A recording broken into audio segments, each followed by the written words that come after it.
So opening rates about 0.25% higher, so much better start compared to yesterday, 26,025. The Nifty Bank is up about 0.2, I think, or so. The Sensex up a quarter.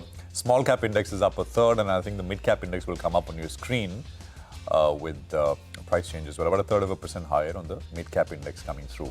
So that's the opening rates. We are above 26,000, and I think, of course, we are after breaching the 40-day exponential, we are holding above it, and I think we should be closer to the 20, little closer to the 20-day as well for the Nifty and for the Nifty Bank as well. Steel stocks up there, so JSW Steel and Tata Steel, but you got 40 out of the 50 names higher. TCS is on the other side, Mahindra and Indigo come up as well. So it's a 70-point start, higher start for the Nifty. Surabhi. Yeah, indeed, we are above both the 50-day and the 20-day now at 26,000. Nifty's managed to climb back.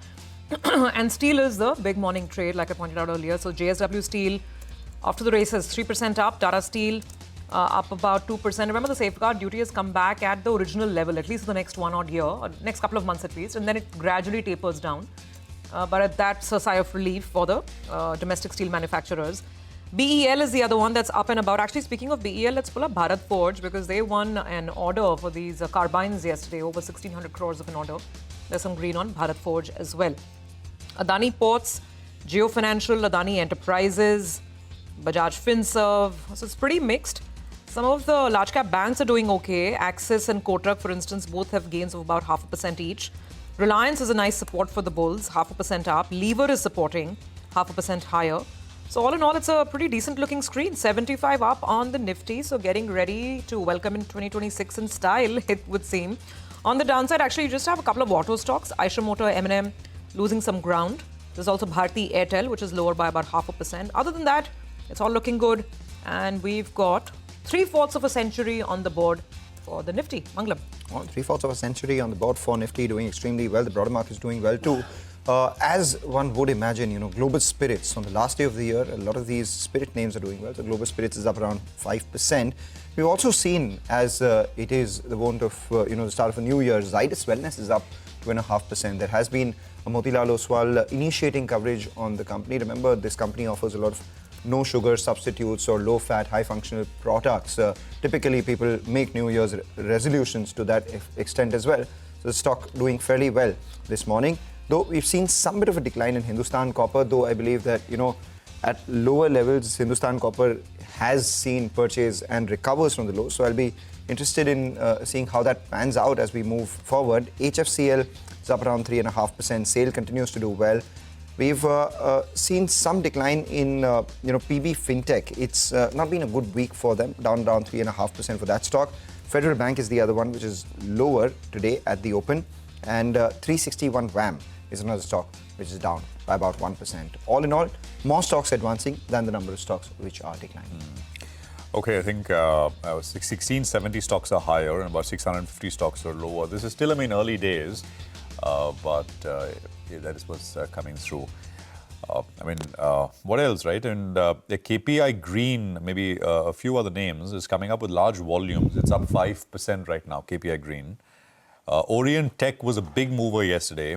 I think it was circuit up yesterday, Orient Tech. It's up another 7%.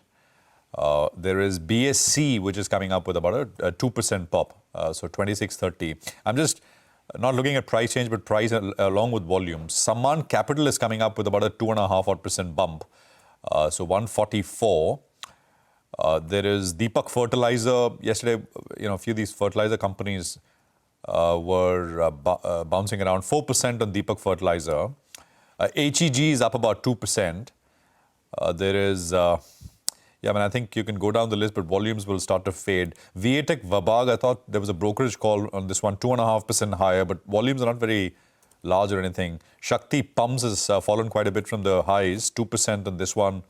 Solar Industries is up about 2% or so as well. So that's the sort of overall picture, overall perspective. And I think you guys mentioned the Privy Specialty name, right? Trade, yeah. 13% lower. Of course, that block's gone through. Hindustan Copper is down. Hindustan Zinc is down. And of course, all these silver ETFs are down about 1.5%, 2% as well. But that's basically just swinging around with respect to what's happening to the underlying commodity. Very curious to know if there are users of steel which get impacted by the higher price of steel. We are looking at some of these metal stocks do extremely well. So there's JSW Steel, Tata Steel, but on the opposite side we do have Eicher Motors, which is lower, M&M, which is lower, auto stocks. So I don't know whether some of these auto stocks which are consumers of flat steel could get impacted on the negative side. By the way, Mangalam, tomorrow we'll have to do some pull this up, and we'll do it. There's EU has this green steel regulation. Yeah. So steel which is made by in a greener manner, well, not renewables completely. Yeah. That goes into effect tomorrow. So there is. I remember reading that we don't export too much steel. I mean, most of the steel is consumed here in India, but for those like Tata Steel, etc., which have operations overseas. Exports into the EU region, perhaps we'll have to see. We'll get some perspective on this, because this is, of course, a broader issue. A lot of steel factories in China have been converting this, going into in preparation, because they're large exporters into the EU, etc. as well. So that's the other thing. By virtue of my conversations with Sonal, who tracks the climate space very closely, she's been saying that this will be a bit of a concern from an industrial standpoint as well. Yeah.